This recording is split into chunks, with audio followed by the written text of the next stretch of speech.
Recording in progress. Okay. Meeting will come to order of the Water Management District. September 15th. Start with roll call. Director Anderson, absent. Director Daniels. Here. Director Edwards. Here. Director Lindor. Here. Director Paul. Here, remotely. Vice Chair Oglesby. Here. Chair Riley. Here. We have 6 members of the board present. Um, uh,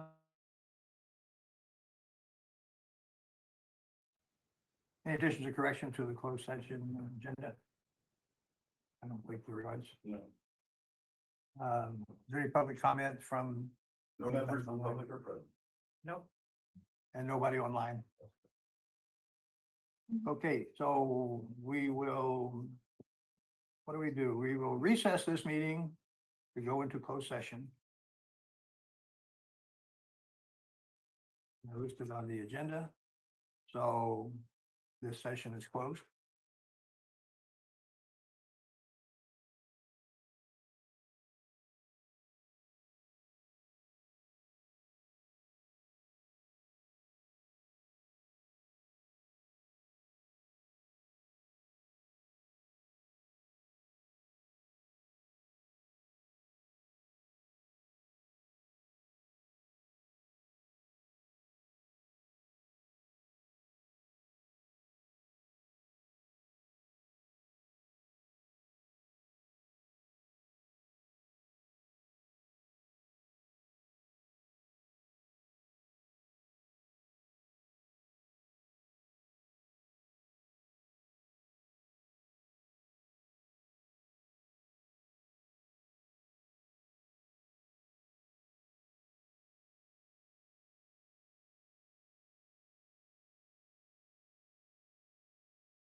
There goes a face I haven't seen in a few months.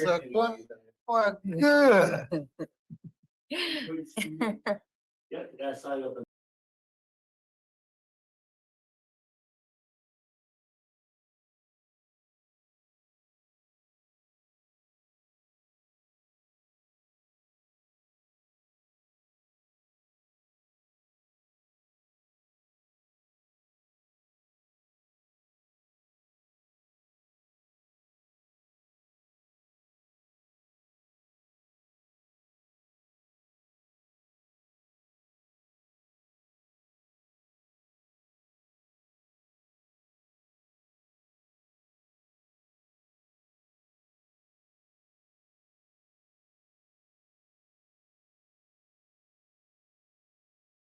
Meeting of the Board of Directors, I'm Water Manager District on September the 15th. Roll call, please. Director Daniels? Here. Director Edwards? Here. Director Lindor? Here. Director Paul? Here. Vice Chair Oglesby? Here. Chair Riley? Here. And Director Anderson is not present. And before we start, I want to say that Director Anderson has submitted a letter of resignation as of today. For health reasons. And so she will not be with us for the duration of this meeting and future meetings. And we will have to start a process, which will be discussed later. So with that announcement, let's do the pledge of allegiance on my call, please. I pledge allegiance to the flag of the United States of America and to the republic for which it stands, one nation, under God, indivisible, with liberty and justice. Oh, thanks, thank you very much. So, Mr. GM, are there any additions and corrections? There are none. Okay, proceed. Any oral communications before we start the business meeting? None here, none online? Yes, I do have a member of the public, 2 members, their hands raised. Okay, we'll go there.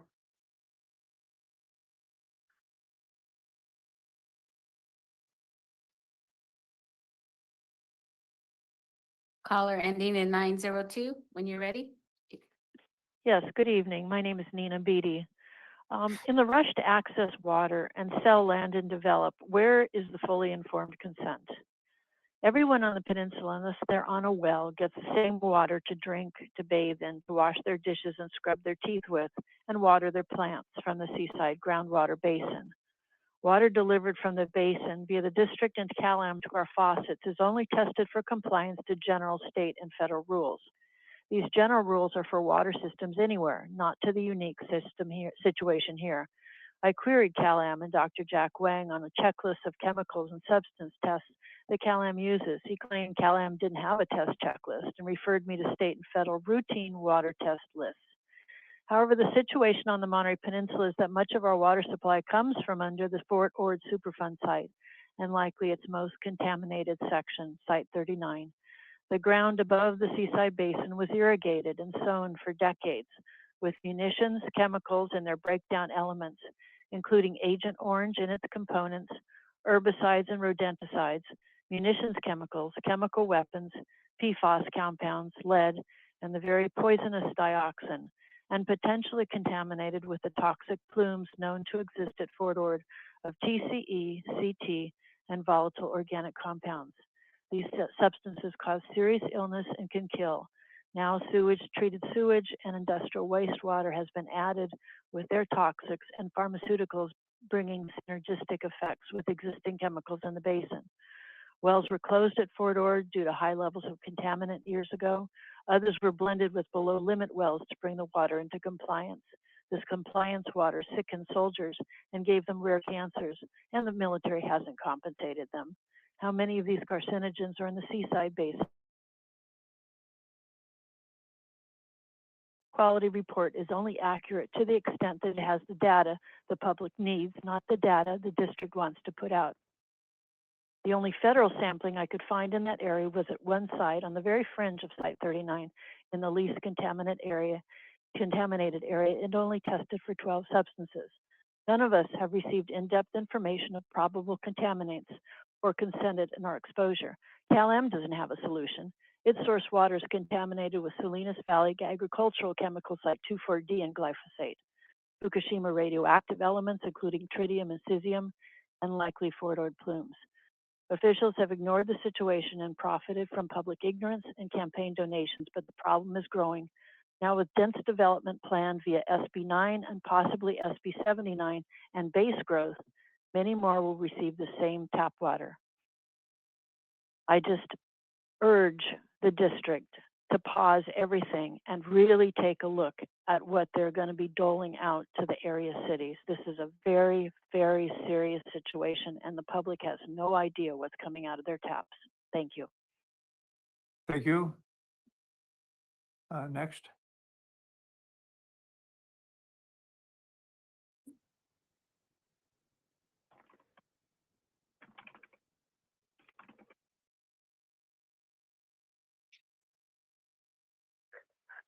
Hello, can Good you hear? evening. Did you call on me because the recording was cutting me off? Yes, you may go ahead. Thank you so much. Good evening. My name is Margaret Ann Coppernall. I just would like to express my concern about California American Water Company's claim that it's going to be breaking ground on its desalination plant coming this year, before the end of this year.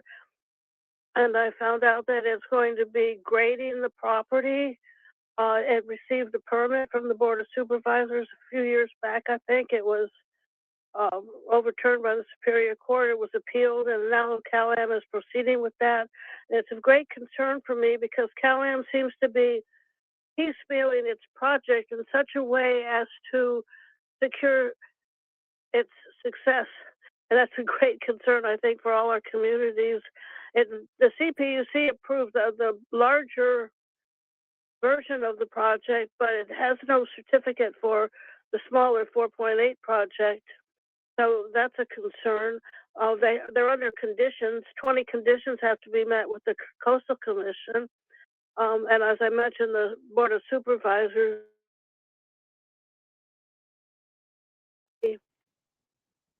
the BOS, the Board of Supervisors, also approved the ordinance change from the desal having to be under public ownership, and now it's available for private ownership as well. So that's another concern.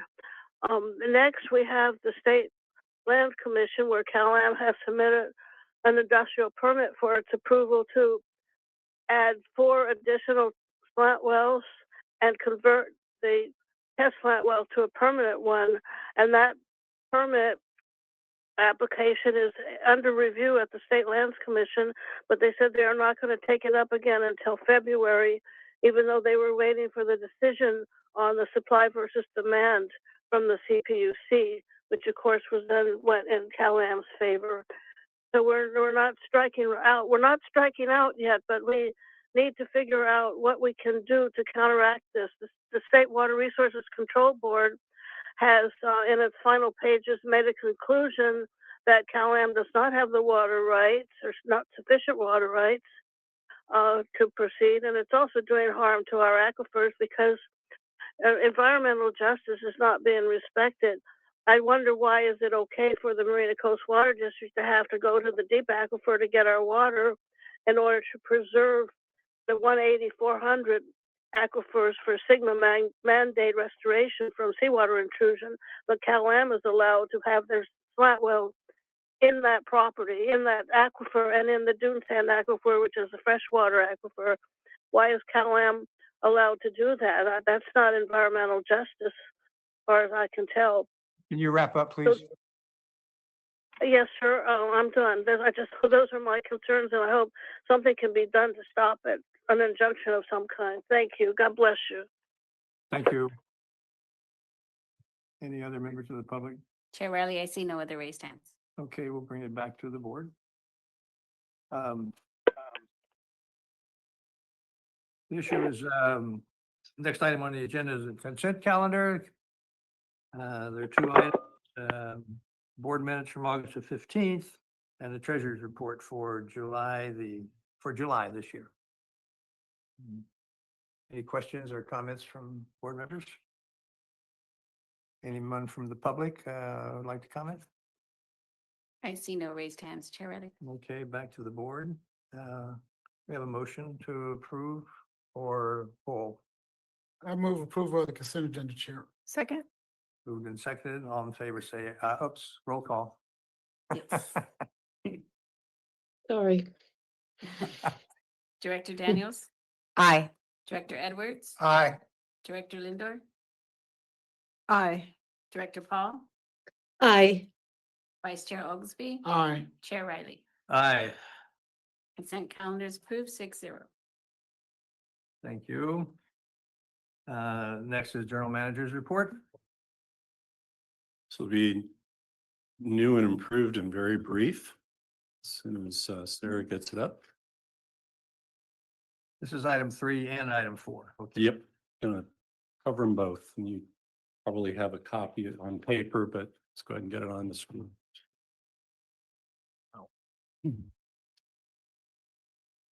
We go.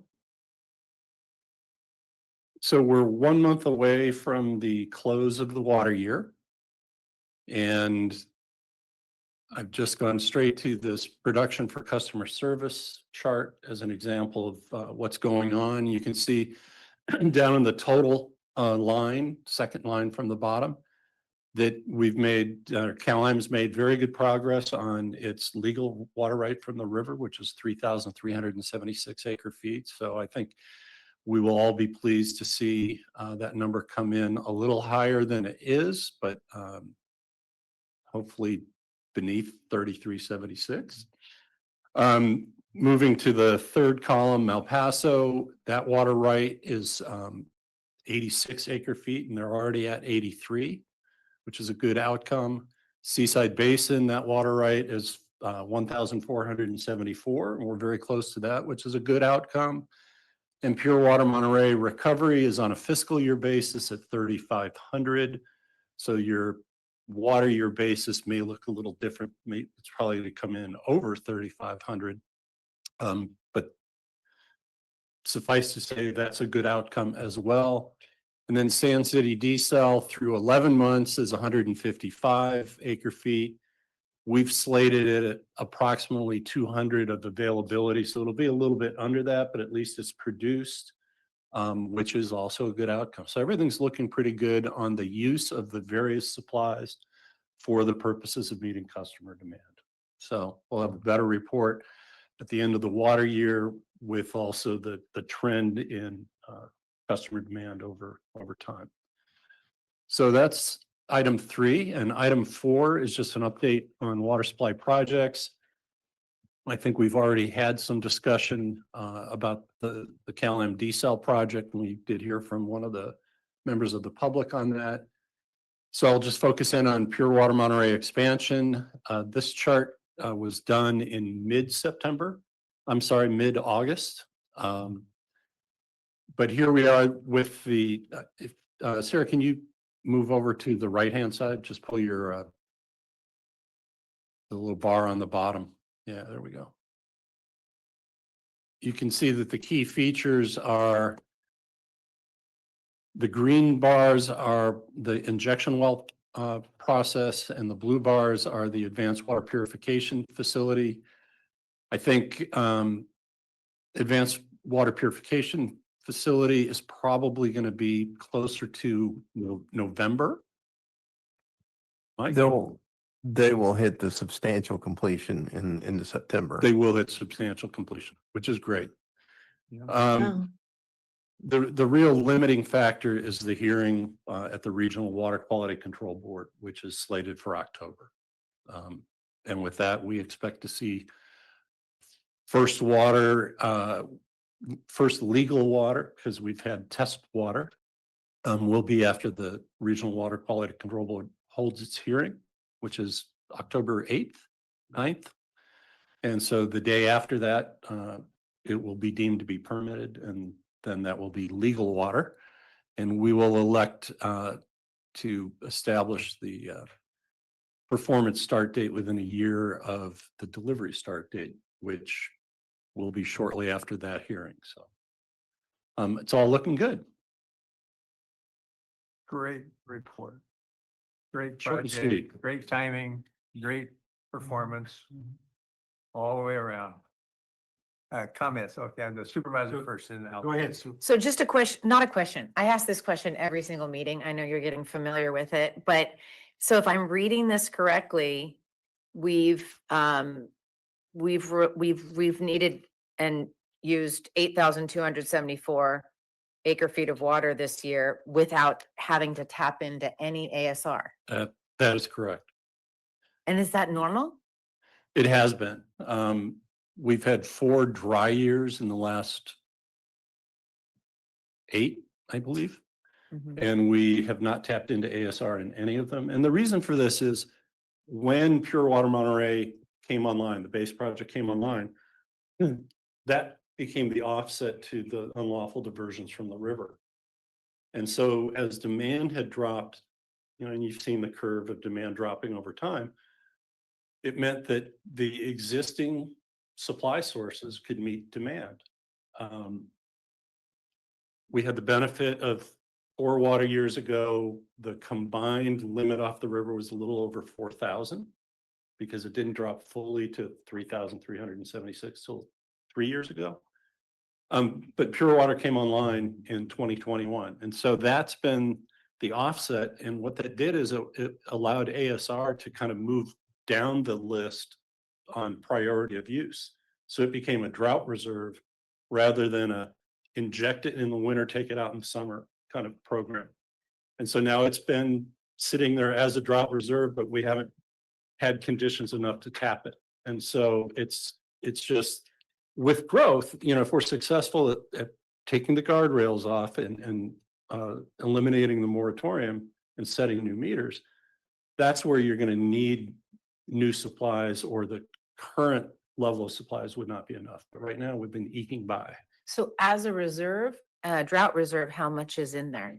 So combined, we're at about 6,700 acre feet, and that's the Pure Water Monterey operating reserve at about 2,300.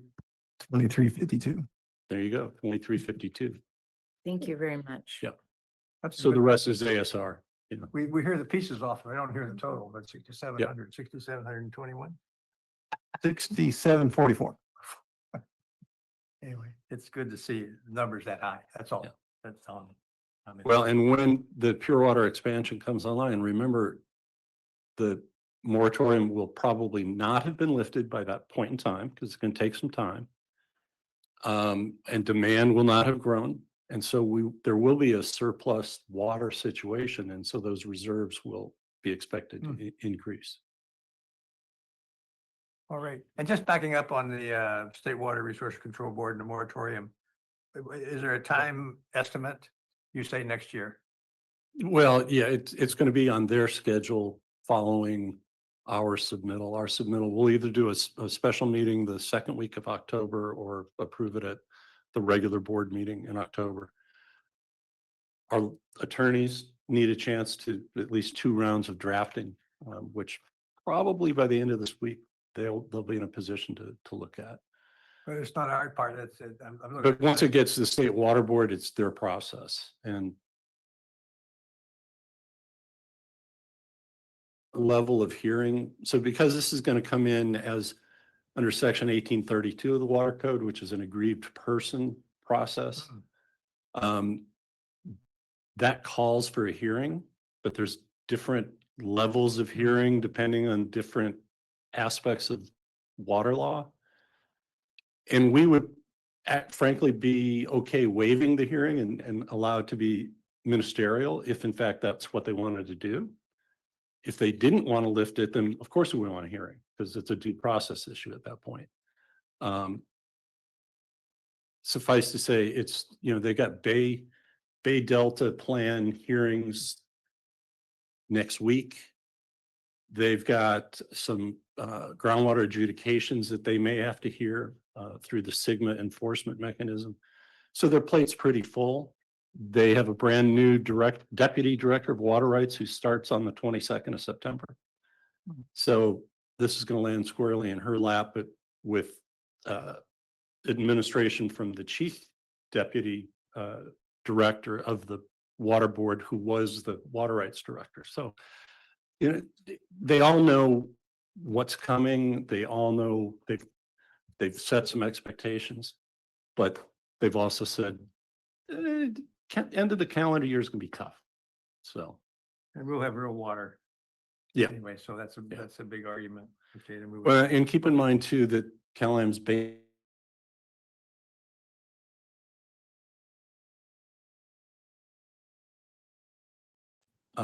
it means we'll be delivering pure water, expansion water. They're not ready to take it all out. So a lot's going to happen in that period of time.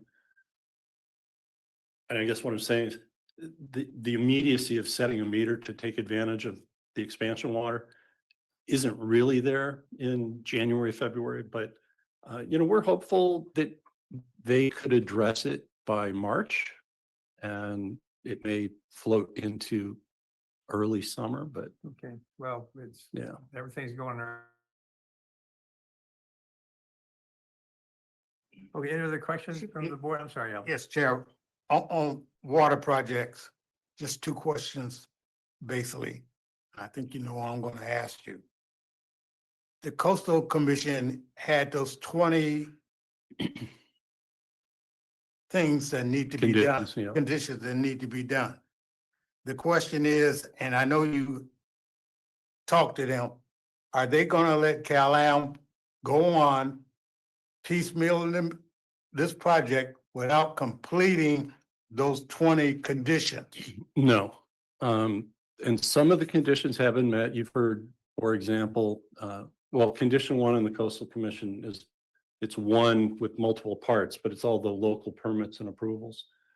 So the county did issue both its combined permit and the grading permit. So they could build something there. They can't get the water off the property yet. But you can't. The slant wells without the coastal development permit. And the coastal development permit is the one that requires all 20 of those. Some of those 20 are just very normal conditions that the Coastal Commission would put into place. The ones I highlighted for you in our earlier discussion are the ones that I think matter the most. We've been following State Lands Commission.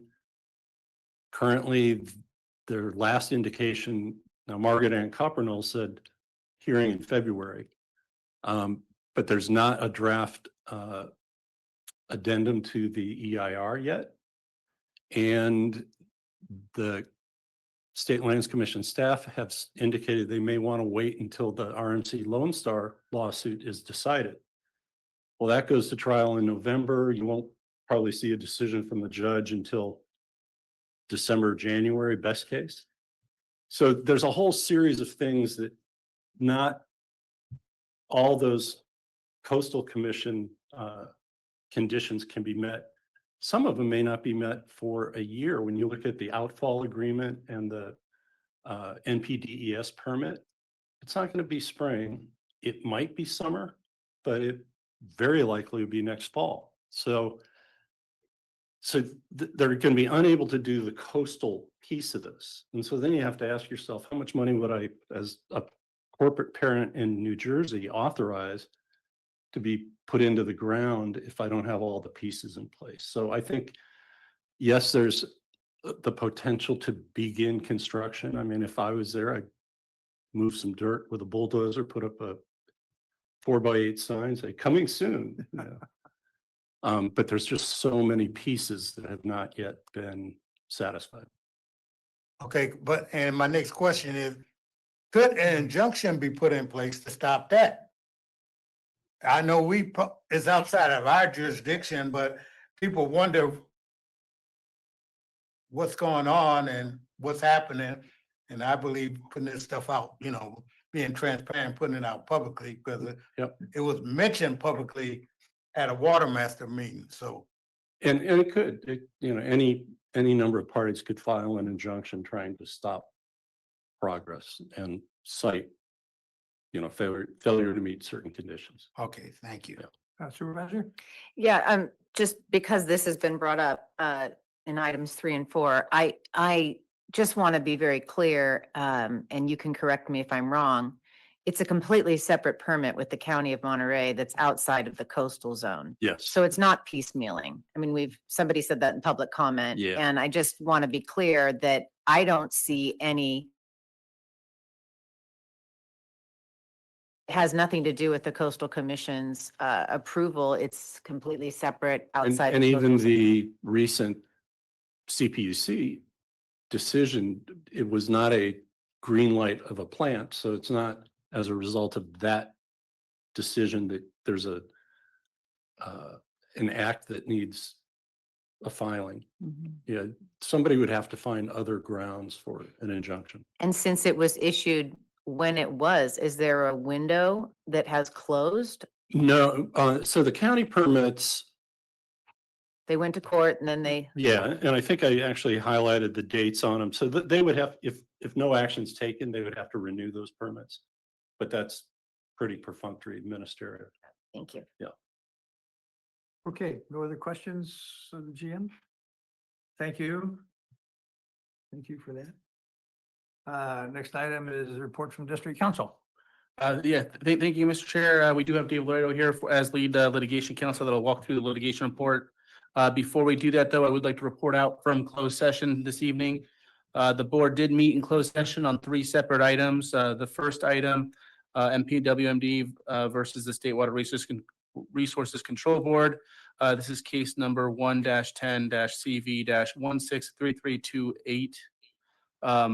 Regarding a motion for attorney's fees, there was direction that was provided. A motion by Director Edwards, seconded by Director Oglesby, passed unanimously 6-0 with a vacancy in Division 5 to direct DeLay and Laredo to defend that motion for attorney's fees. Regarding the other cases, there was another motion that came out of that. This is for the CPUC application 21-11-024, the Cal Phase 2 supply and demand proceedings. There was a motion by Director Edwards, seconded by Director Lindor, passed unanimously 6-0 with a vacancy in Division 5 to authorize filing an application for a rehearing with the CPUC and a joint motion to stay with Marina. That concludes my report of the closed session, and Dave Laredo will take over the litigation report. Thank you. And good evening. I'd like to provide highlights or summary of the report on pending litigation. My oral comments are going to summarize the written comments and written report. This is on page 19 of your board packet, and that is the public summary of litigation matters open and active. The first item I'd like to report on is the Water Management District's action against Cal-Am. This lawsuit embodies the district's efforts to fulfill the electorate mandate under Measure J to acquire ownership and operation of Cal-Am's water system and by eminent domain. Since our last report, both the Water Management District and Cal-Am have filed motions in this matter that are intended to limit the scope of contested matters. The district's motion is labeled a motion for summary adjudication. Cal-Am's motion is slightly different, but the same purpose, and that is a motion for summary judgment. Both motions have been set for hearing on the same day for Judge Rivamonte at 8:30 in the morning on December 12th. And we anticipate that there will be an argument on the motion, on each of those motions.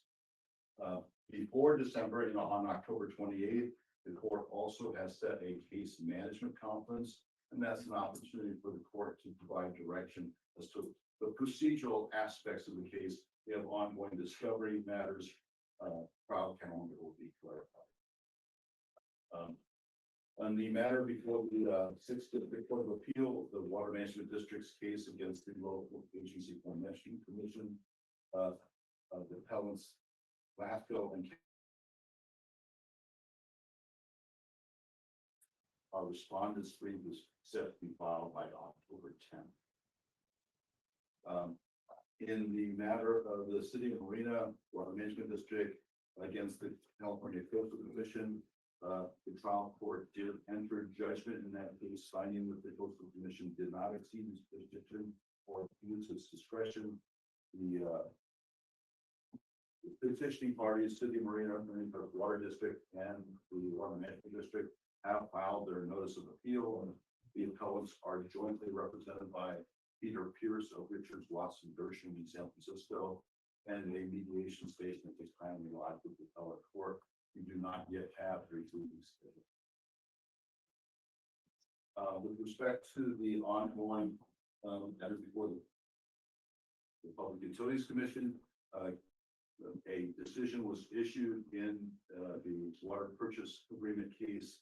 It's A21-11-024, and there is the report of the decision of the PUC at page 19. I'm not going to go into that. There's no matter pending with respect to that. You did hear from Michael Laredo about the board's direction to seek a further request for review. The CalAm has filed their 2025 general rate case. We did attend a pre-hearing conference in San Francisco on Friday, August 29th.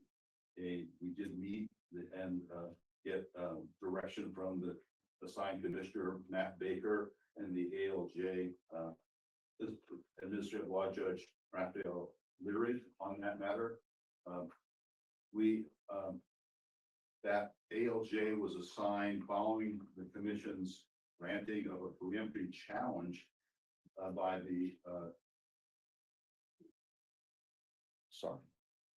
the Public Advocate's Office, asking the ALJ along be reassigned. We have future proceedings that are going to include a public participation hearing that will be located in Monterey. We are anticipating that will be held in January of 2026. We don't know the location at this point. We do know that Cal Advocate's testimony in the case is due on January 23rd, and the district's testimony will have to be filed on February 6th, 2026. The evidentiary hearings will be held in San Francisco. This is a bit different. This has happened in recent proceedings where hearings have been conducted either by Zoom or Teams, but the PUC has stated that its hearings are going to go back to live in-person hearings in San Francisco. And at the moment, the hearing dates have been set from begin April 20th of next year and likely to be concluded by May 1st. The last item I'd like to reference is the case of MPWMD versus State Water Resource Control Board. That is the 2010 challenge to the cease and desist order transferred to Santa Clara County. In July, the court acted on the request of the Sierra Club to dismiss the case. No parties to the case opposed that request for dismissal, and the court subsequently granted the request. On August 28th, we did receive a letter from the attorneys represented the Sierra Club and Carmel River Steelhead Association stating that they were intending to submit a request for attorney's fees to be awarded by the court. The district board did review that request and the status of that in closed session, and direction was provided to oppose such a request. That concludes my summary of the matters of pending litigation. I'll be happy to respond to any questions you might have. Any questions from the board? Thank you. Thank you, Mr. Laredo.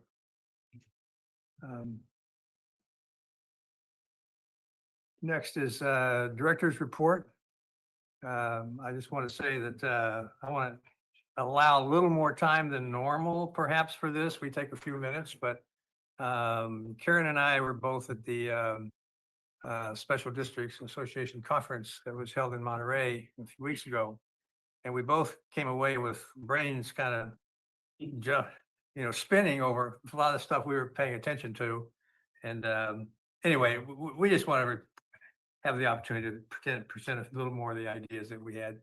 And anyway, I just want to alert you to that. That's all. So I don't know if any board member other than Karen and I have anything to say. Okay, Gavin.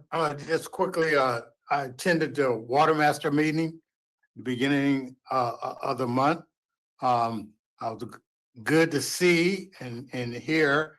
Our chair was there, Director Paul was there, general manager and assistant general manager were online and present there. And what we're talking about. I was there. And And Maureen. the director, thank you for bringing it up. Chiming in. On Zoom. On Zoom. On Zoom, when I sit up, they said we're there, but on Zoom and they're present. We're talking about the seawater intrusion plan for the Seaside Basin. I gave the report to the chair, to the general manager, and I hope our staff is looking over there so they can coordinate and we can work out something once they review their plan and approve it, and we can time in so we can all work together on that. But that's a issue right there that we're working on, and it was a good meeting. And the other steps we got to other steps we have to take, but we need to stay involved as much as we can and work with them on that issue. Thank you, Thank you. Alvin. And just to complete the attendance record, our vice chair was there, the mayor. And So that's like half the room. boy, he's the More chair than of the board, that. so. Yeah. Kate, where were you? I'm sure I was somewhere. It was a Just not supervisor there. in there. Was a supervisor in there. Wendy was probably. Wendy was there, yes. Wendy. I have to say that it was an interesting meeting, and I'm glad to see that the water master is on top of those things, especially the response plan that was presented by Montgomery and Associates. Sounds like you guys have a track that you're following, and it's appreciated. Okay, I have Uh, one. I'm just gonna. go ahead. So just as a board comment, I'm just pulling it up right now because it might be of interest, but tomorrow morning, the Monterey County Board of Supervisors of the Water Resources Agency have a few different items on the agenda, and I'm scrolling down to get them, that may be of interest. And of course, you can watch the Water Resources Agency online. We have, getting to it. Where are we? Come on. Come on. Yeah, shoot, I pulled up, it's not on the agenda, the 3 items, and they're in my car. Shoot, what's wrong with this agenda? My apologies, I don't want to do your report and I'm gonna find these. Okay, we'll go. Karen, do you want to go first? Sure. Report from the top. Sure. Before I do that, I'd just like to add one quick thing to the observations on the report on the Water Master meeting that I listened in on. Cal-Am did a presentation about progress on the various conditions for the coastal permit, but they were very vague. And so Wendy Root Askew, and I believe Mayor Oglesby also asked for more concrete, specific information about what progress has or has not been made on the various conditions. No commitment was made to do that. And so that's why this district is, we've asked, our staff has been updating that information so that we have it available for ourselves, for our own information, and for the public. So I just wanted to add that. So turning to the Special Districts Association meeting, I'll say first that when I first started serving on this board, I had the impression that this district had been functioning well, and that the board had been functioning reasonably well from what I had seen, which was not a whole lot. And since I've been on the board, I also think the district has been functioning well and the board has been functioning well. But when you go to a conference like this and there's some really good presentations on best practices, best board practices in particular in this case, you know, it really makes you start to realize that there are ways that we can do better. So I just wanted to bring some of those insights to the board today. And I'm going to be looking at my notes on the screen. So if it looks like that's why you why it looks like I'm not looking at you, it's because I'm looking at my notes here. So there's 3 sessions, insights gained from 3 different sessions I thought are worth mentioning to you. One was about called Better Boards, that is better board best practices for boards of special districts. There was one session on board evaluations of general managers. There's some things worth mentioning about that. And the third one I want to mention is a session that was called Combating Disinformation in Elections. And that was the title of it, in elections, but actually it was a good information about how special districts can not only combat disinformation, but also make our own narrative and our own facts, communicate those to the public better using the current technology that's being used to spread disinformation can also be used to spread the correct information and combat disinformation and put out the positive narrative that we want to communicate to the public. So those 3 were especially interesting from my point of view. A moment first on the board best practices. The person who did this presentation, who I think is a consultant for Marina Coast Water District also, first, the conceptual thing that he called out is that we can think of the board, the role of the board in a special district like this. The ratepayers of the ratepayers we serve are, in a sense, the owners of the enterprise, the owners, and the board members are the trustees. And that rate chart, it puts the ratepayers at the top of their org chart, which I think is actually a good reminder of their role and our role, and we might want to consider doing that ourselves to our org chart. So other best practices mentioned was that the boards should deliberate actively, ask questions, which many of us do already. And we should just encourage each other and ourselves to be active and ask questions, not be afraid to ask questions.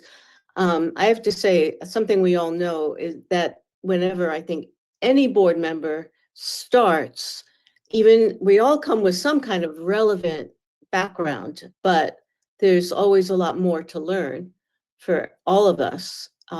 And so asking questions is a good thing. So we should give ourselves permission to ask questions, particularly newer members. And that also raises the issue of onboarding of new board members, and we're going to have some new board members.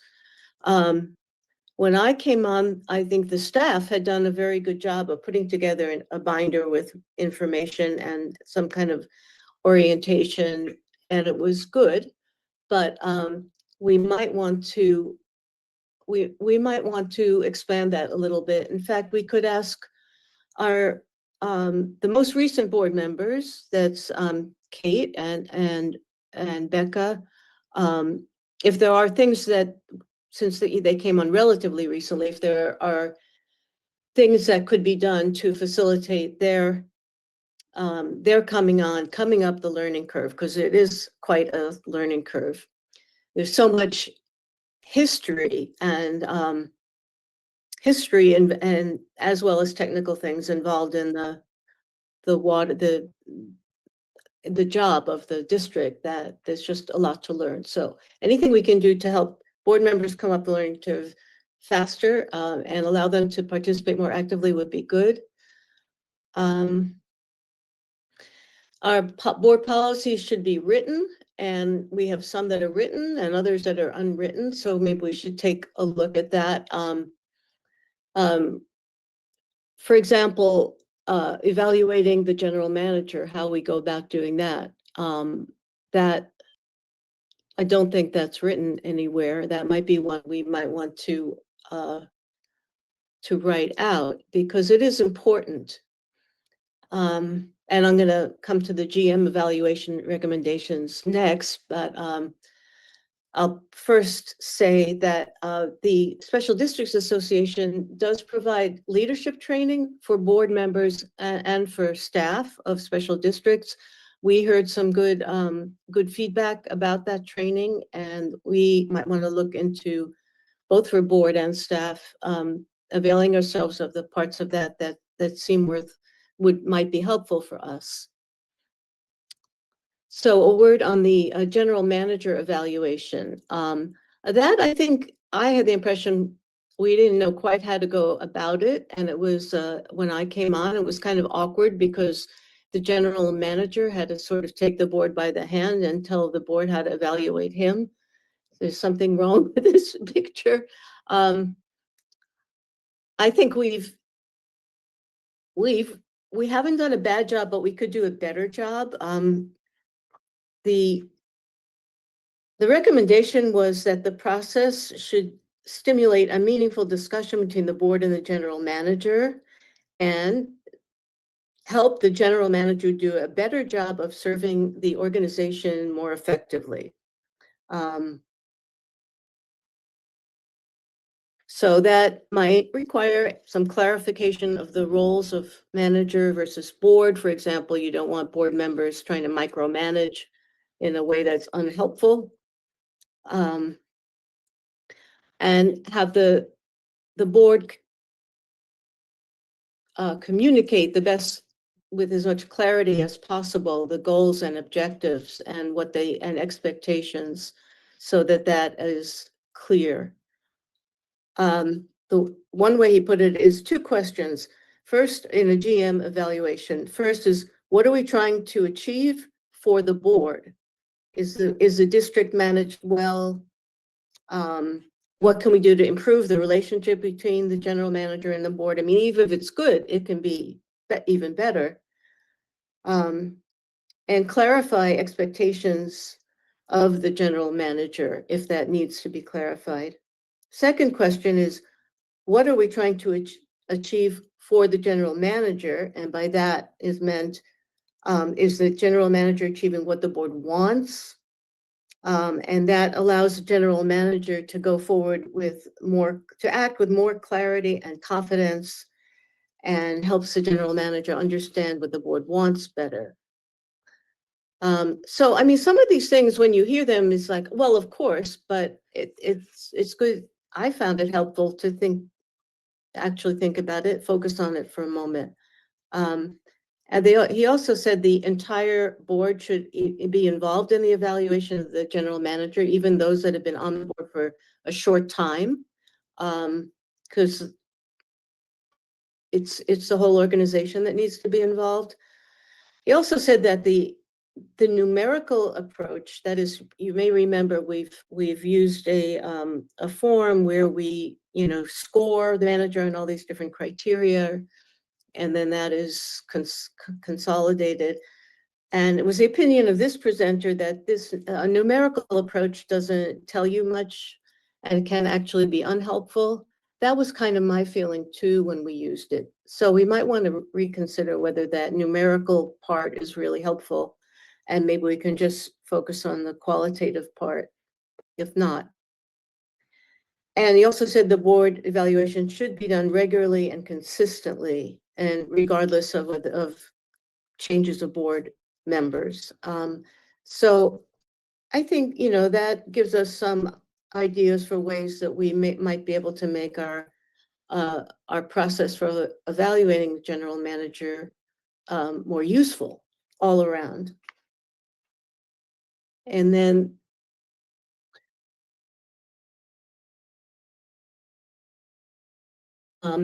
was done by someone from a company called Streamline. Special districts with their and local governments with their public outreach. And there was a lot of information about using current technology to communicate with the public more effectively, included some suggestions on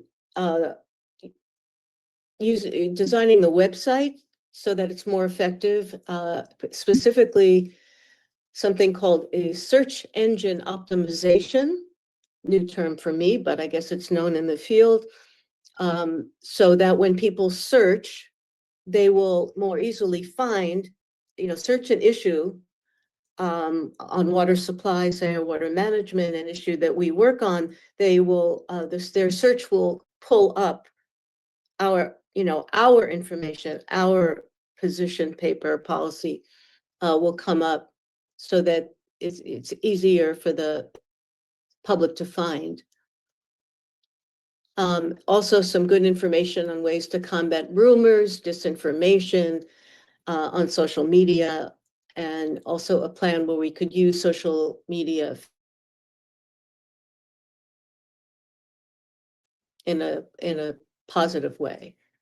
And so it occurred to me, and George and I discussed this after the conference, that we might want to consider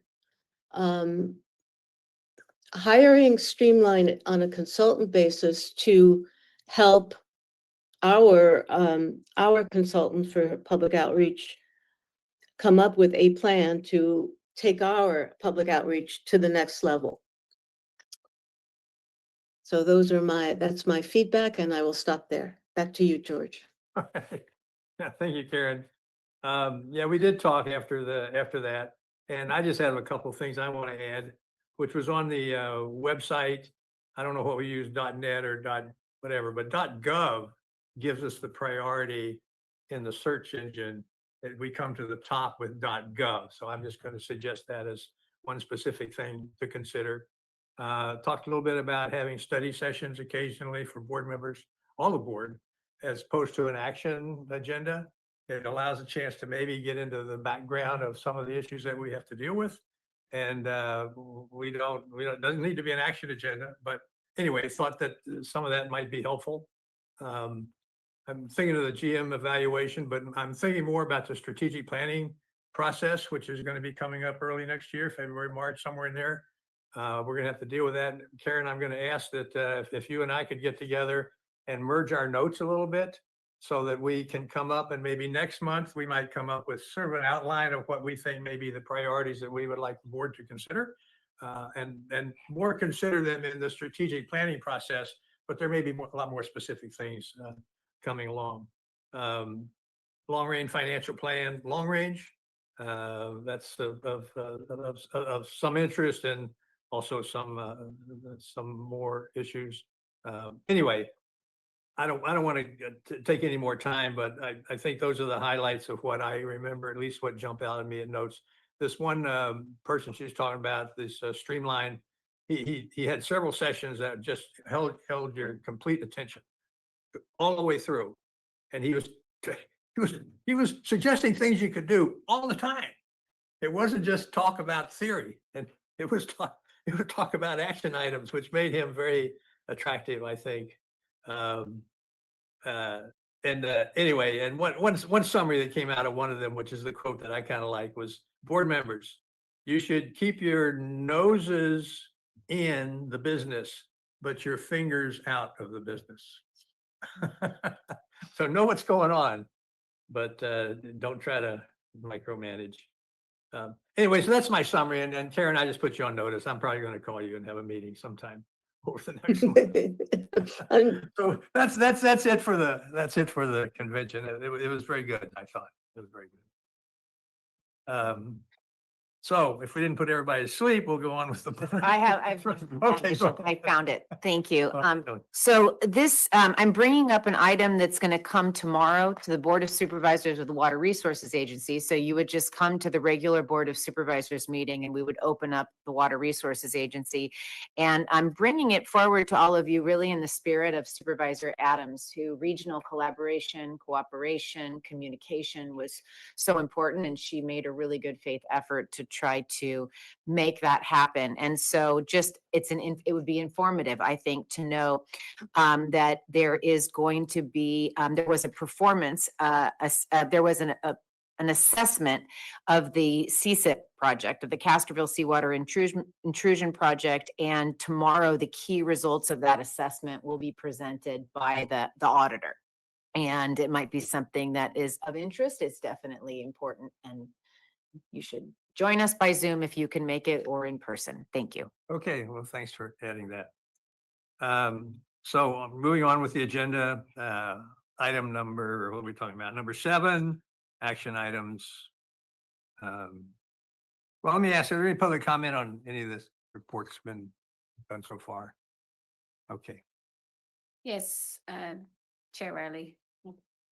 Melody Cristoff. okay. Melody, when you're ready. Yeah, Melody Crislock. I was, I don't know how many of you have seen these. There's been a number of emails from CalAm in the last month, basically kind of implying that we've got a water problem, that we've got short supply and we need to conserve. And a lot of this has been going on. Well, I found this very interesting that CalAm decided to take one of these emails that they had sent to their customer base, which I think is in the tens of thousands, and post it on Nextdoor.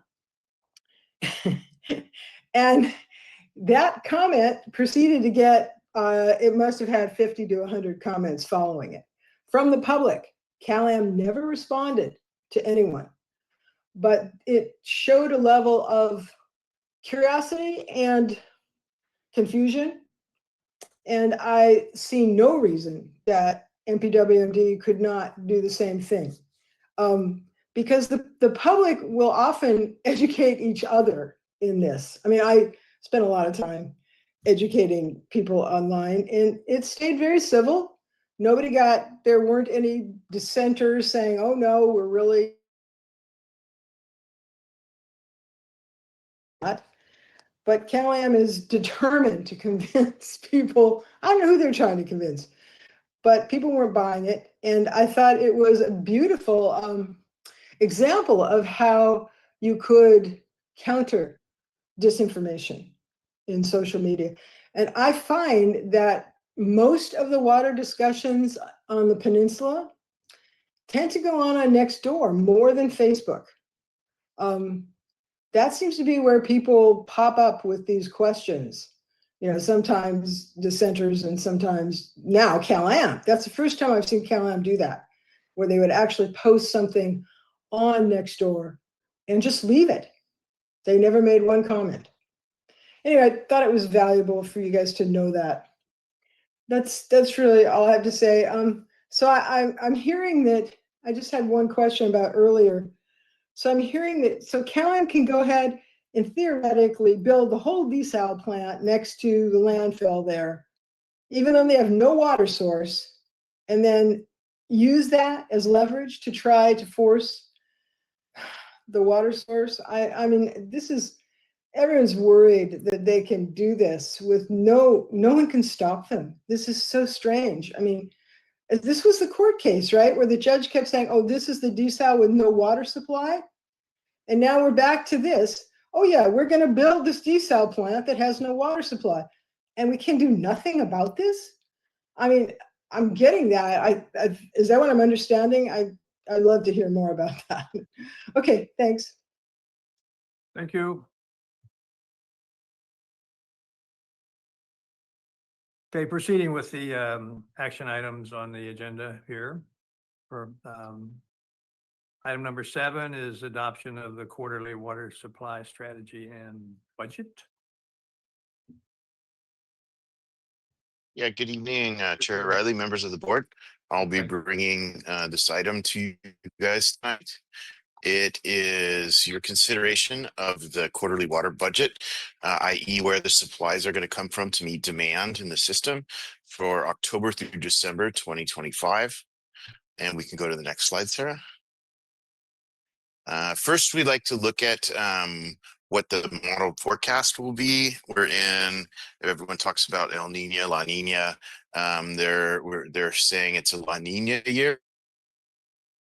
So see how that comes true, if we get a lot of rain or not.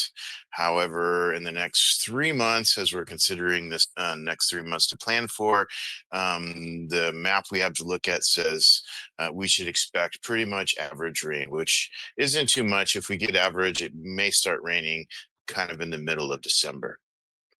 So next slide.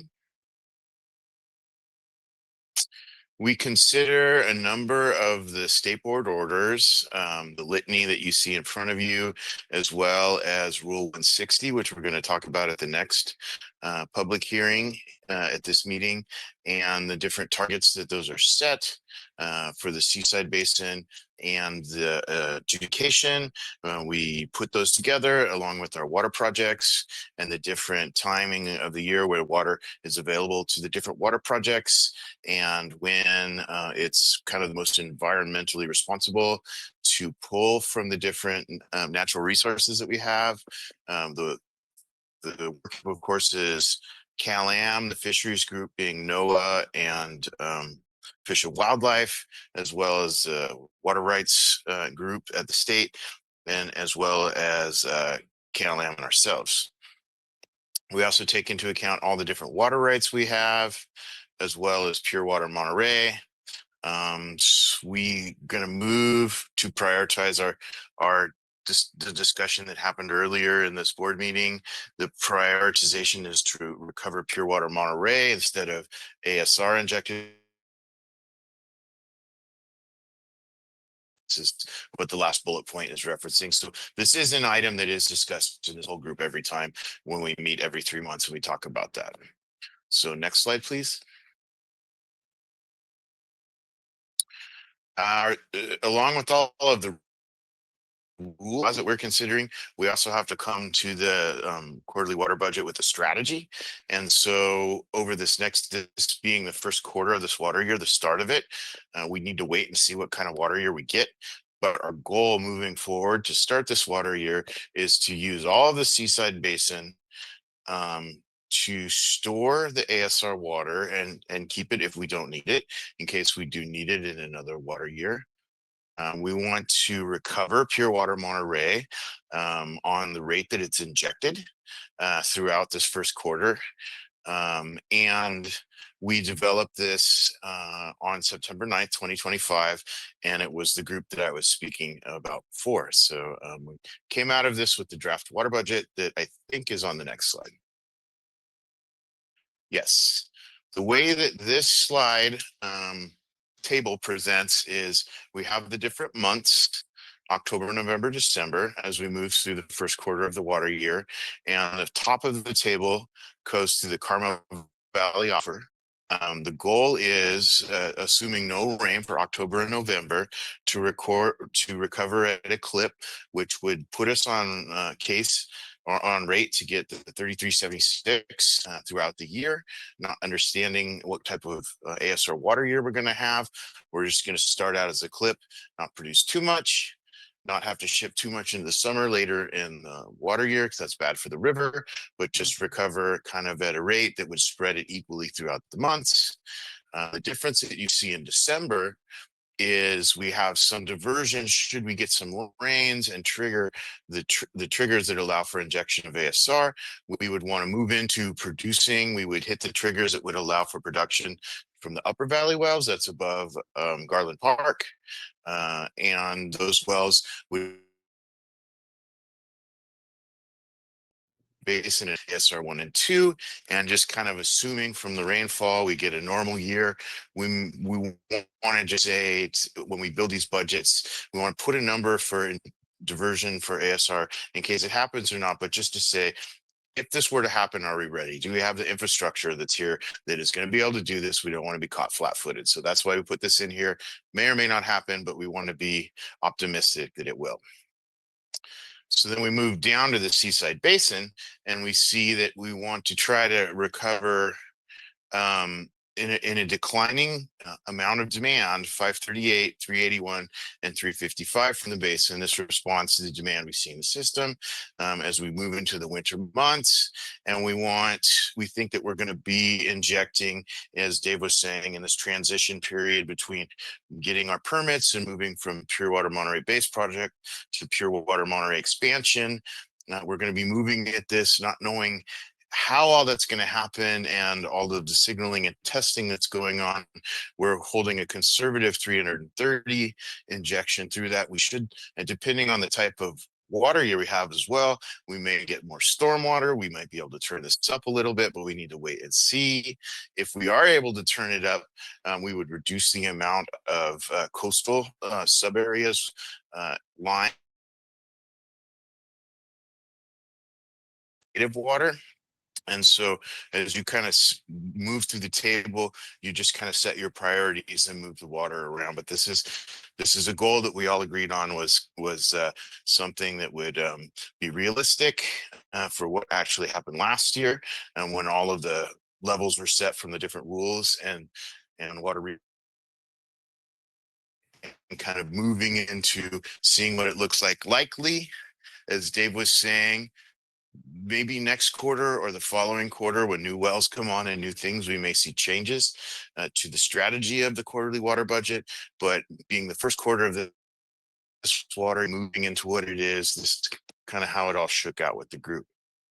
So we can see that this means we should be able to plan to produce 858 from all these sources in October, 701 from all these sources in November, and in December, 851, 651 of that being to serve the demand of the system, and 200 should we need to serve that and provide that to the ASR water project.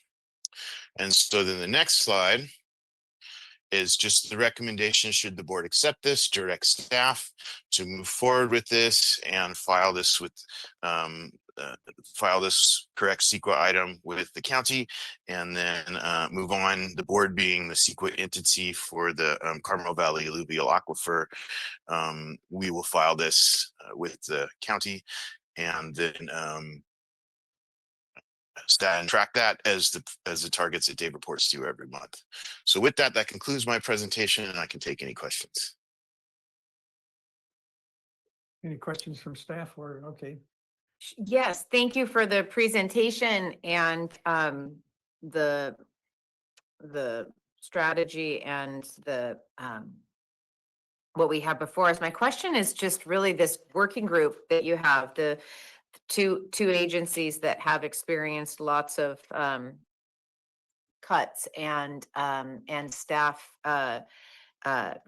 cuts. And I just wonder, we rely on things like this outlook from the National Weather Service and input from this group. Have you seen any, has there been any impact in being able to do this work because of staffing shortages?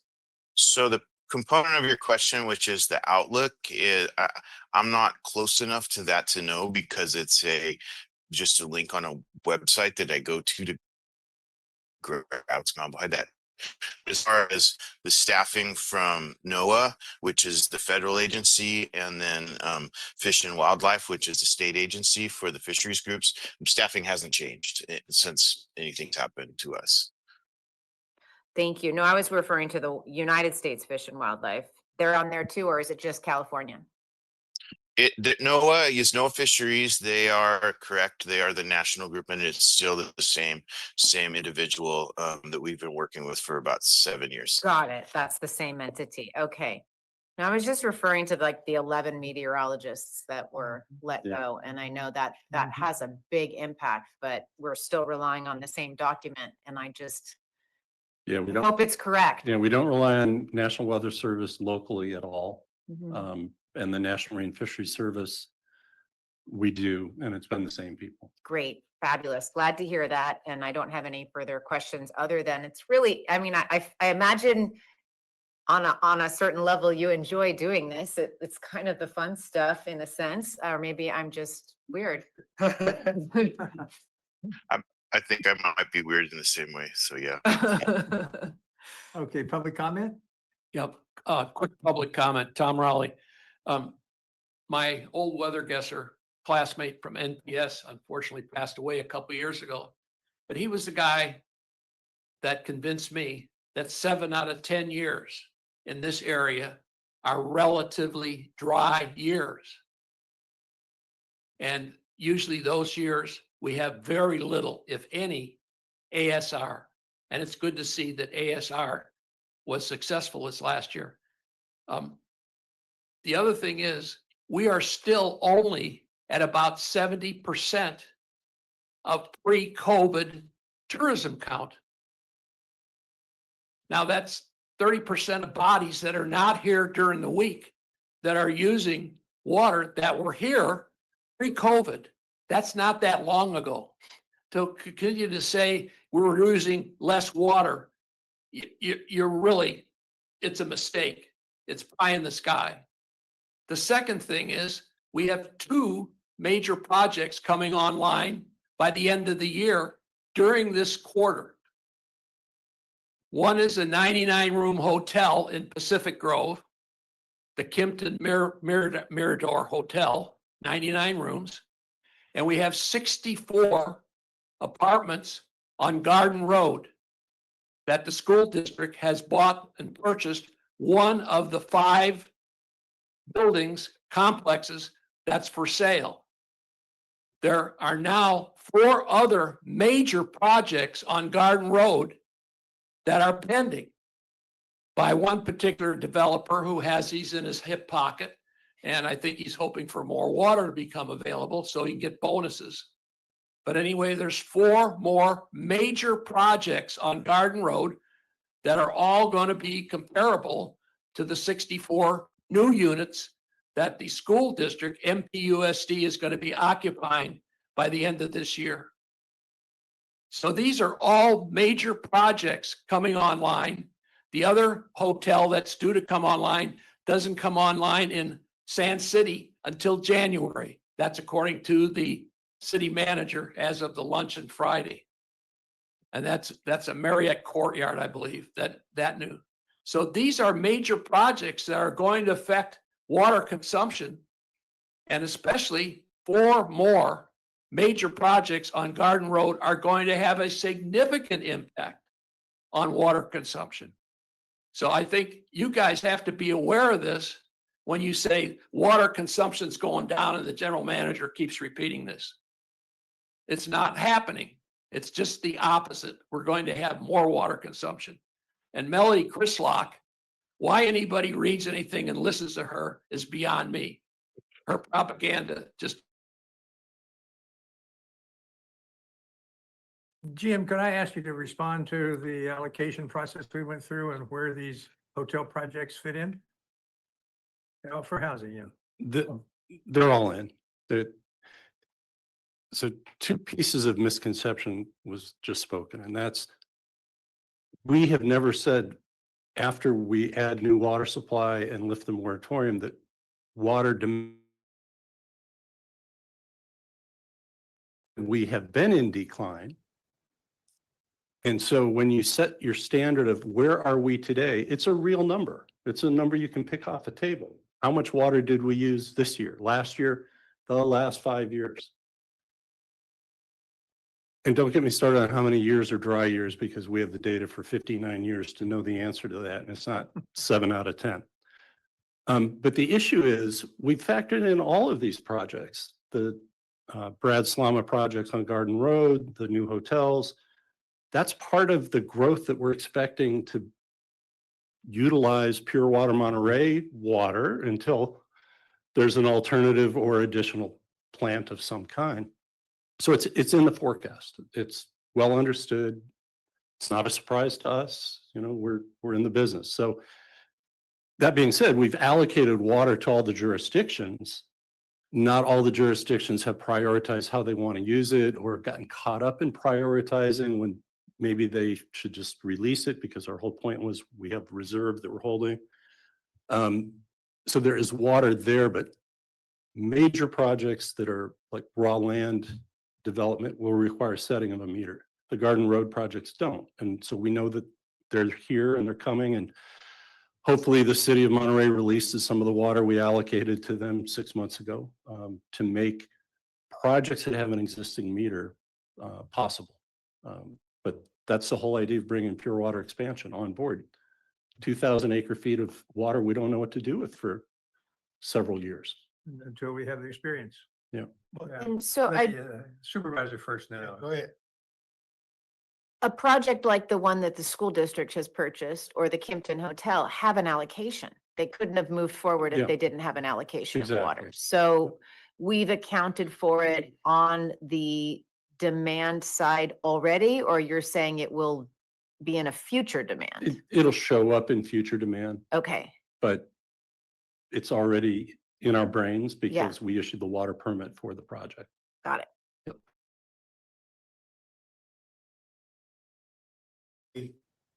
These projects was approved prior to Pure Water Monterey. Yeah. So it had to be water there for us to approve them. And you look at the play, so even between years, and we've been tracking in the earlier report, we're about 130 over where we were last year. Well, you always expect 100 here, 100 there. So we have to have play in the system so that if you have a year where there's worse weather, more irrigation, your demand will go up for irrigation. If you bring a new project online, you'll see that demand go up. So we're always looking at just on a next year, the immediate near-term future, is there enough play to handle these projects? And so that factors into our thinking. Over the longer term, it's like the AMBAG forecast. They meet with all of these planning departments multiple times. And so the Kimpton Hotel and PG has been subject to discussion in the last regional growth forecast. So when they project what's in their expectation for job projects as well. So we factor them in to our non-residential demand forecast for hotels.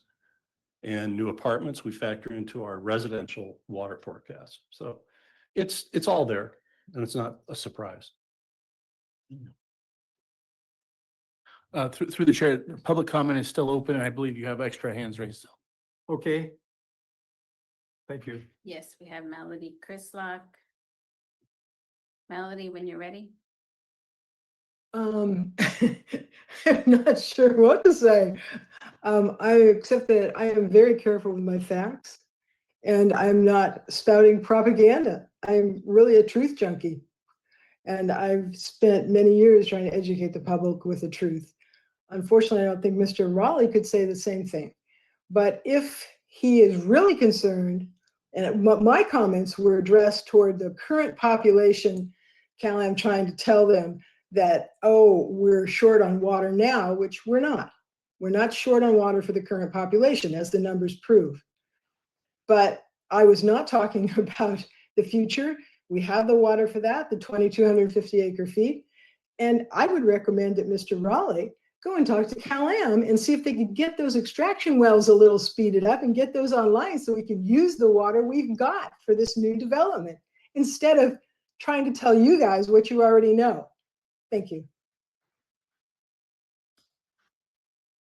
Sometimes I don't know whether to thank people for their comments or not, but thank you for your comments. Sorry, Melody. Okay, I didn't want to start a fight, or see one. Chair Riley, I do have Marley Mountain. Okay, more public comment. Ms. Melton, when you're ready. Yes, this is Marley Melton, and I would just like to compliment the generally positive tone and all the good work that you're all doing. I hope there is a policy and that it will be enforced. that commenters do not use their time to insult other commenters or volunteers or staff or board members. Thank you. Thank you. Thank you. Chair Riley, I see no other raised hands. No other hands. Okay, we'll bring this back to the board. Any comments from any board member? Otherwise, we'll be looking for a motion. We'll close the public hearing. I'll do that first. Close the public hearing on this item. And then proceed with the action. I actually do have one comment because I've been doing some math over here, my favorite subject. And I know that the percentage of we're at 70% of pre-pandemic, but Dean Runyon Associates put out a report that in 2019, that we made $3.2 billion in tourism. And in 2024, the report they just released, it was 3.1 billion. By my calculations, that means we're at about 97% of pre-pandemic numbers in tourism. So I'm sure there's other factors that might be taken into consideration. I'm just going with the numbers that I've read in various reports.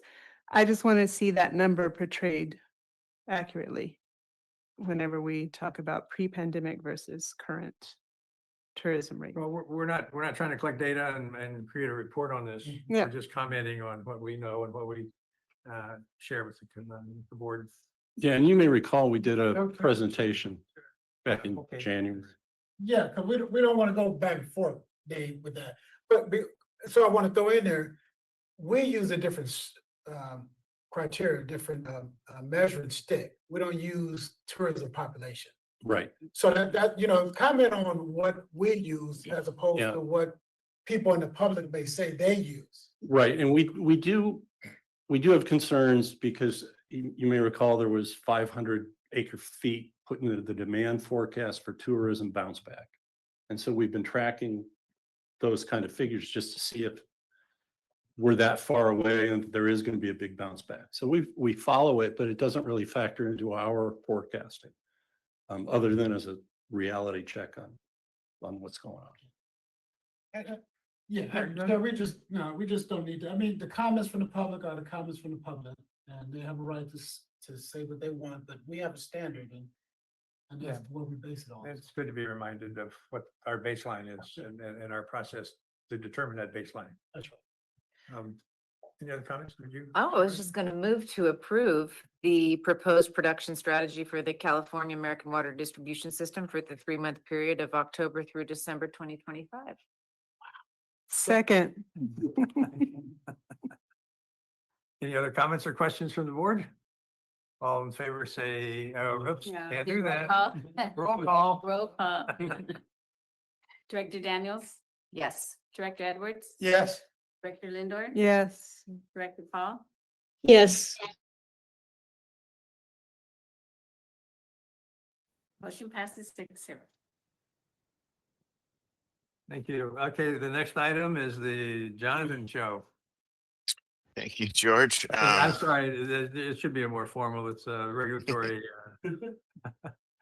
production targets Sure. for the CalAmp system. So this is Rule 162. It's your second public hearing of 3. Item 8, you will be considering a resolution to modify Rule 160. Specifically, what we will be doing is Rule 160 identifies all of the sources of legal water out of what we call the Monterey Peninsula Water Resources System. So that is the Carmel Valley Alluvial Aquifer and the Seaside Groundwater Basin. Their limits are set by regulations. And so according to this rule, each year at the beginning of the water year, we go through and we recognize what those are. And then we are also recognizing now, since we've moved into a new era where we're supplying more than half the water from our water resources projects, we're also going to discuss that we're recognizing that as well. This rule was set up back in the regime where the river was the largest source of water to the water system, to the community. and it's also in its mechanism setting limits to pay attention to see if you're getting ahead of yourself and overproducing, and then you would wind up overproducing one of your systems. So that's the kind of the reasoning behind this rule, and I'll walk through. It's kind of the rule itself is very formulaic, and we'll walk through how we get to where we get to. So we can go to the next slide.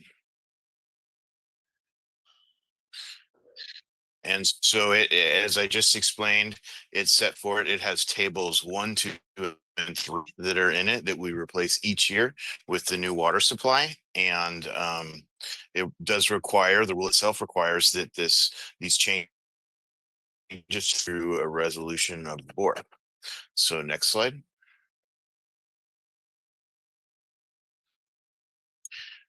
So as we were just talking about, the cease and desist order sets the limit on the Carmel Valley alluvial aquifer to be 3376, and the seaside adjudication sets the limit on the native water in the seaside basin to be 1474. We are also recognizing that Pure Water Monterey is a new source of water in 2021, and in water year 2020 project to make up the difference between the Rule 116 targets that you will set with these tables and this resolution, should you accept the resolution. And then we will take these, and these feed directly into the quarterly water budget process, which was the first public hearing we had tonight. So next slide. Here are the limits we were just talking about. You add them both together, that gives us 4,850 acre feet from the quote unquote legal water sources out of the natural resource system. And so the rest of any demand, right around 9,000, will be met from water resources project being Pure Water Monterey, ASR Recovery, Sand City Desal, Table 13, and El Paso. So those will be sorted out as we go, but the district, per this rule, is moving forward recognizing the sources in the Monterey Peninsula water resources system and protecting them to not be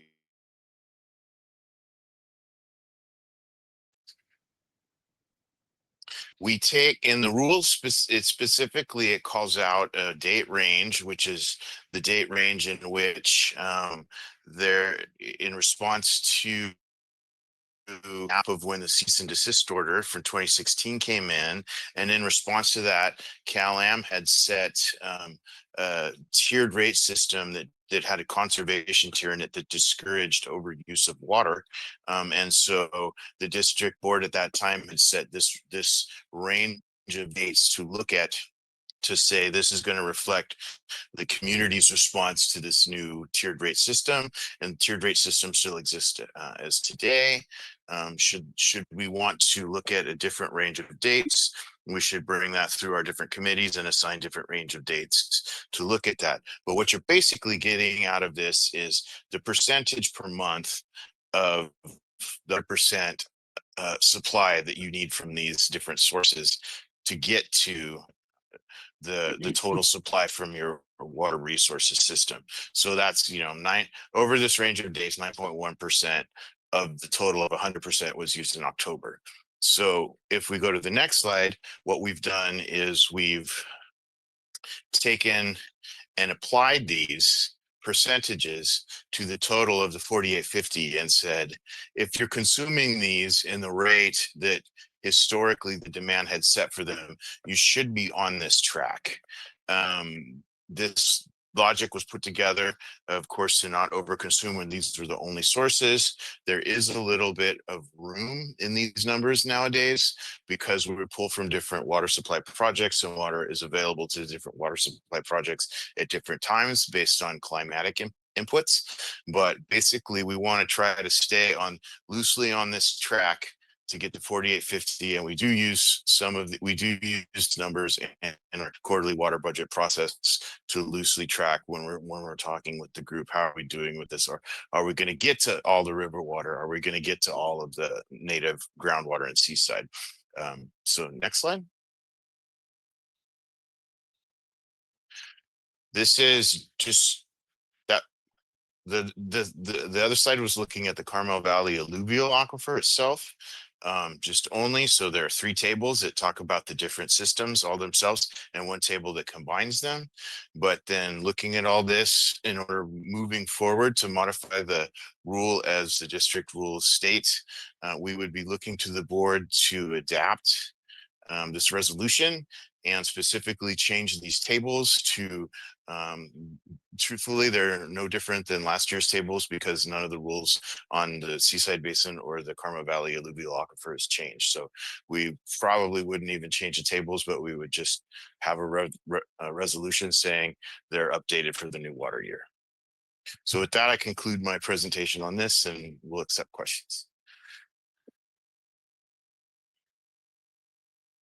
I have a simple, just simple question on one of the earlier charts, the numbers chart.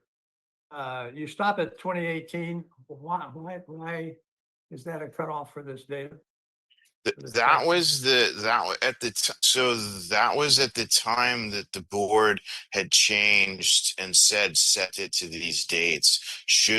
That's why I was saying is, should we want to update the dates? We should take this through committees and say, let's look at some more recent times and update this rule, which is actually a good suggestion. Should we want to plan and move forward and say, let's compare the percentage difference from the time that we've been using to a more recent rate. But goal at the time that the board set was to try to pick a set of years that had wet, dry years and a change in the rate structure that to best represent the community's use of water. And so it admittedly hasn't been updated 2018. What's wrong with updating? There's nothing wrong with updating it. Mayor? Well, that was my question, General Manager. Like, when do you think it's a good time to update it now, or you want to take a Well, so time to look at it? there's another example as well. When we do the supply and demand forecast, every 4 years in conjunction with now the AMBAG forecast, the starting point is actual consumption that we then map to water supply, to production. And we try to choose a representative set of years in that have a couple of dry years, a couple of wet years, and a couple of normal years. It'd be the same kind of discussion here. So I think it's worth taking a look at updating, give, the last 10 years and see if we can get a sample set with representative years. Okay. Yeah. Well, that's you halfway answered the question, right? So that's what I want you to say, how you think it should be done. And should we adopt this now? Change next year. Yeah. Can you see the best? Yeah, I would say adopt this now, leading into the new water year. And we'll make it a work assignment for during this year to update. There's these numbers that need updating. There's those consumption numbers driving the demand forecasts that need updating. And then there's actually some ancient data on the non-CalAm pumpers in the Carmel Valley that probably need to be updated as well. That, John's nodding his head. So I think we need to make these, And staff work. the water best. supply will change too. So there are a number of these charts that maybe should be updated or refit. A thought process given to what do we want to report and what's important to report. So, Chair, that's all I'm saying is let's make a decision on this one. If the general manager want to throw in other updates, that's fine, but. No, I would say do this one. The nice thing is when you look at those numbers, the big thing that's been happening is 10 years ago plus, we'd have multiple months over 1,000 acre feet. And now you'll see, I think there's just one, like 2016, March was the last month that was over 1,000 acre feet. So as you've moved away from the more peaky summer, July, August, September, it needs to be reflected in the data. The good thing is this data does reflect it, but there's still a couple of those years that's in there. So it's all being averaged out, but it's still being a little buoyed by those older years. And I think you'll see that disappear when we update it. Okay, so I think we had a motion to accept this report. Public comment first. Okay, public comment, sorry. Anyone? Chair Riley, I see no raised hands. Okay, back to the board. There has not been a motion made yet, but you'll be looking to adopt the resolution. Okay. I'm more than happy to make a motion to adopt a resolution and to incorporate the tables and to file the notice of.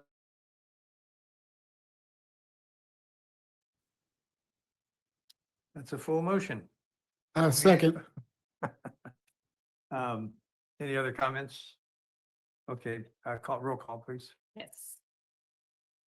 Director Daniels, Yes. Director Edwards, Yes. Director Lindor, Yes. Director Paul, Yes. Vice Chair Oglesby, Aye. and Chair Riley. Aye, Motion passes 6-0. thank you. Okay, on to item 9, which is revise their maps of zones of control. Again, Jonathan. Yes, thank you, Director Riley. This will be your and we have a presentation that will have more pictures than tables this time. Thank you.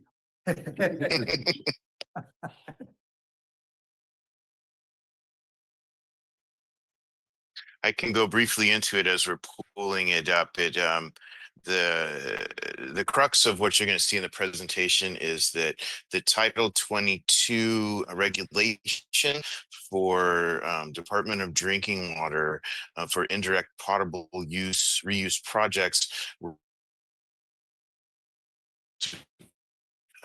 established and enforced. So the state is looking for any of these projects, our project, Pure Water SoCal, projects down south. You must have a mechanism, in a regulatory mechanism, and as well as a scientific determination of a zone that if you when you inject water into these projects, they need to have a controlled zone that allows for travel of water for a certain amount of time. It's determined for each project individually, and it needs to protect the zone so that no one in the future can drill a well within the zone that would have water traveling too fast and thus not be considered treated to the most capacity necessary to be considered drinking water for a project like this. So there's a primary zone and a secondary zone, and we'll go through that. But what we first established back in July of 2019, prior to the establishment and operation of the base project, is we went through and created Ordinance 183. 183, it established 20E. We use Rule 20E as a component of our processing of permits. So it establishes these zones of control for drinking water wells. New wells need to be cannot be put into the primary zone. And if it goes into the secondary zone, the district will go under a little bit more rigorous studies to make sure that it's going to fall within the regulations. And so the rule 183 we work through with Department of Drinking Water, the Regional Water Quality Control Board, and a bunch of other folks in the processing of permitting both the base project and the expansion project to establish a bunch of groundwater modeling. Basically, when we created Rule 20E from Ordinance 183, we put a map in it, and we were smart enough, I think it was a suggestion from someone else besides me, that said, we don't want to do another ordinance should we expand this project. We just want to do a resolution. Well, all we have to do is change the map. So the map is changed because we are now adding 2 more injection wells and 2 more extraction wells coming online, hopefully second quarter of this calendar year, and 2 more planned that we're both working with Cal-Am, City of Seaside, and the Army to try to locate correctly. So we'll go to the next slide. And we can see kind of the spread. We can see General Jim Moore. The goal of changing this map is to change the map to the new reality where we're seeking to operate a new project, which is going to inject 5,950 acre feet per year. We have different zones. We understand the different aquifers, the shallow Santa Margarita that we're targeting for injection into. We're now moving into a reality where we have 6 working deep injection wells, 2 shallow injection wells, and 5 monitor clusters. So we've kind of figured all these were things that had to go in discussion with the regulators as we came to this. This is all been worked out CalAm through meetings with the different regulators, talking to everybody, about how we think this project is going to operate, how CalAm is going to operate their wells, and then it all gets put into groundwater models. So we can go to the next slide. And this one's just to kind of show the cross section where the blue zone is the Santa Margarita aquifer. The left side of this cross section are our shallow and deep injection wells. This is where we're putting water in. This is the east side of the map that we were just looking at. It is has to travel 4 months underground before it can get to the right side of this cross section, which is the recovery wells for CalAm that are recovering the wells, and then this is the source of pure water Monterey recovered wells. So this is all encompassing this process and what's going on and where you can and cannot put wells in this. And then I just put some examples of the Monterey formation is a very silty formation, and the Santa Margarita formation is a big correlation, which is why it's a good target for these type of projects that we move forward with here. So next slide, please.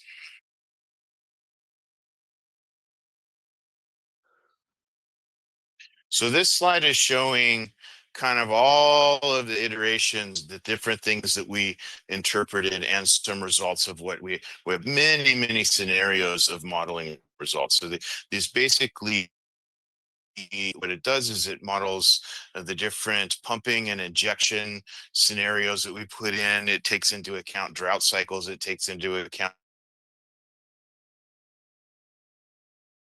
particle, it's called, at the well, and then you can track with the model how long it takes the particle to travel underground to where it would reach a recovery well. So with this, this was all the modeling that is used to create this map that went into the Pure Water Monterey expansion and the Title 22 engineering report, which was accepted by Department of Drinking Water. So what we're doing is we're moving forward all of the work that's been accepted by our regulators using these particle tracking and using them to draw these regulatory maps, which have also been accepted in the Title 22 engineering report, which is why we're coming to you for this resolution so we can update our ordinance and change the actual physical map in our rules. And so we went through this looking at kind of the quarterly water budget process and the variances and all that, put that all into models, did this, and then I think the next slide is the actual map we came up with. Yeah, correct. So this is the map that was in the Title 22 engineering report for Pure Water Monterey expansion. The red hatched lines around the deep injection wells, those are the zones you may not put a new drinking water well in.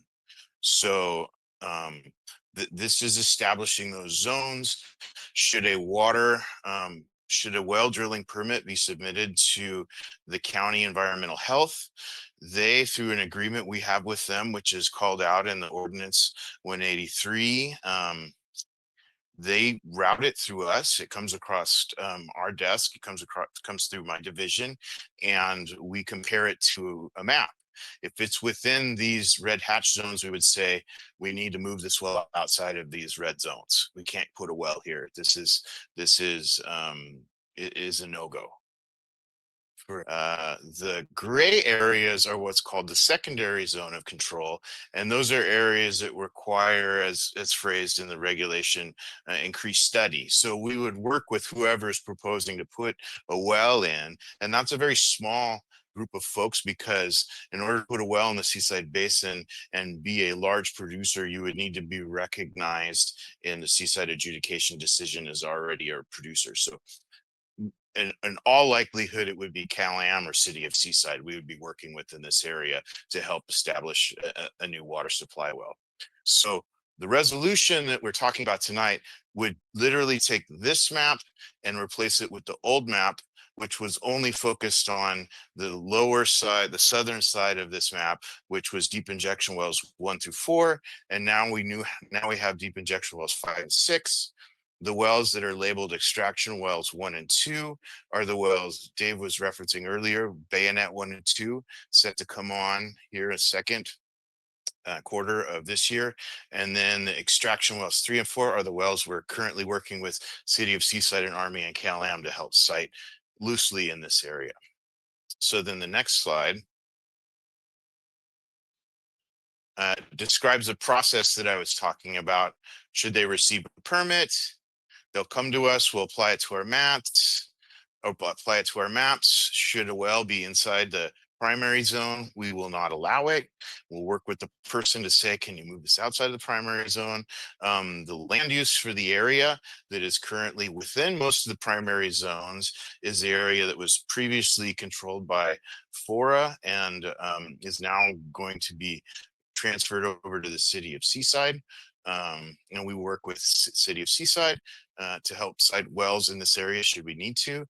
And then the next slide talks about if a well we find is in the secondary zone, the person, we have done all the science in this, knowing the entities will likely be City of Seaside, City of Cal-Am. We're already partners with them on many different things.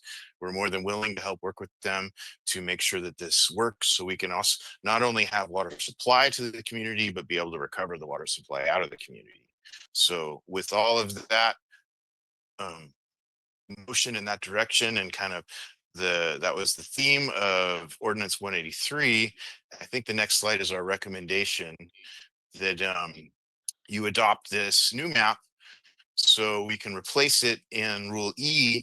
And so the board knows we would normally bring an item like this through the Water Supply Planning Committee, but in all of our working with Division of Drinking Water, Regional Water Quality Control Board, and supplying all of the different things that were necessary in order to keep the process moving forward, we were really targeting the Regional Water Quality Control Board has board meetings quarterly. We're really targeting this October 9th board meeting.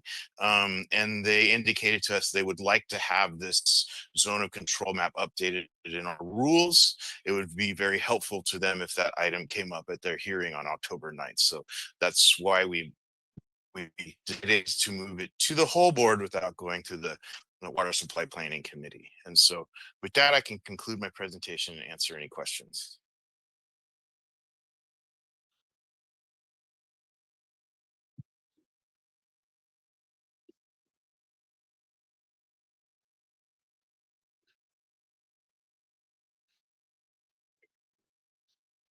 Through the chair, I would just like to thank you, John, for, well, for the presentation, the work behind it, and for explaining why you didn't bring it to the Water Supply Planning Committee first. Appreciate the explanation.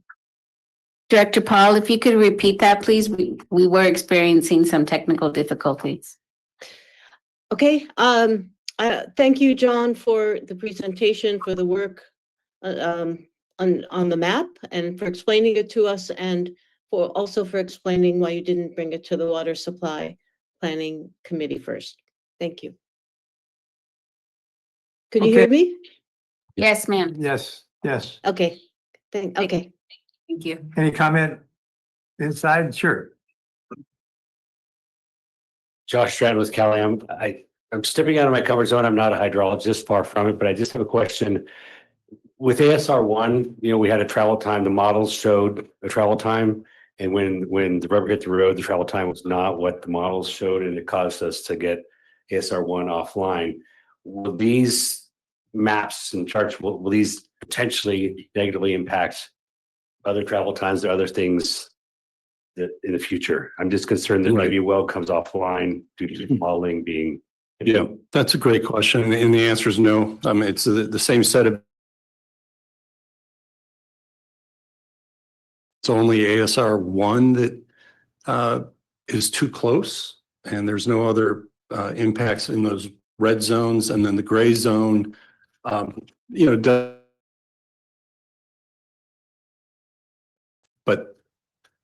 the travel times won't be affected.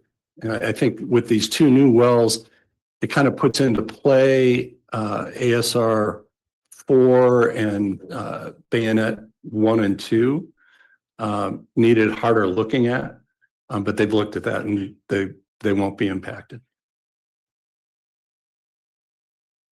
Let's get a motion on the floor and we can discuss if we want to continue. Well, just Okay. one question, John, with the expansion online, have we done the dye test for this traveling of this water?